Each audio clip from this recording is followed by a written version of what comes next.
আসসালামু আলাইকুম রহমতুল্লাহ। আশা করি আপনারা সবাই খুব ভালো আছেন আর যে যেখানে আছেন সুস্থ আছেন। আজকে বিশেষ একটা কারণে এই ভিডিওটা আমি ইউটিউব এবং ফেসবুকে আপলোড দেব। আর সে বিশেষ কারণটা হলো, আমাদের অনেকে বিভিন্ন সময় কমেন্ট করে সিফাতের বিষয়ে জিজ্ঞাসা করে।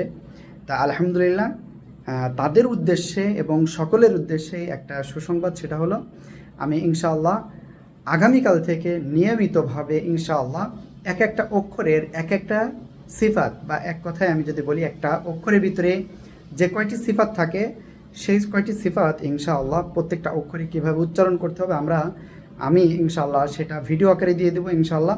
আর এই ভিডিওগুলি অবশ্যই দেখবেন, আর দেখতে আমাদের কোরআনের পাঠশালার ইউটিউব চ্যানেল এবং ফেসবুক পেজকে আপনারা ফলো দিয়ে রাখবেন, ইউটিউব চ্যানেলকে সাবস্ক্রাইব করে রাখবেন। সবাই ভালো থাকবেন, সুস্থ থাকবেন। আর আরেকটা বিষয় বলে রাখি, আগামী 11ই মে রোজ শনিবার রাত 9টায় আমাদের কোরআন শিক্ষার একটা কোর্স শুরু হবে ইনশাআল্লাহ। ওই কোর্সে আপনিও চাইলে ভর্তি হতে পারেন। ভর্তি হতে 01973068740 এই নাম্বারে কল দিবেন ইনশাআল্লাহ। তাহলে আপনি আমাদের কোরআন শিক্ষার ওই কোর্সে, অর্থাৎ 2 মাসের যে কোর্স, ওই কোর্সে ভর্তি হতে পারবেন। সবাই ভালো থাকবেন। আসসালামু আলাইকুম ওয়া রাহমাতুল্লাহ।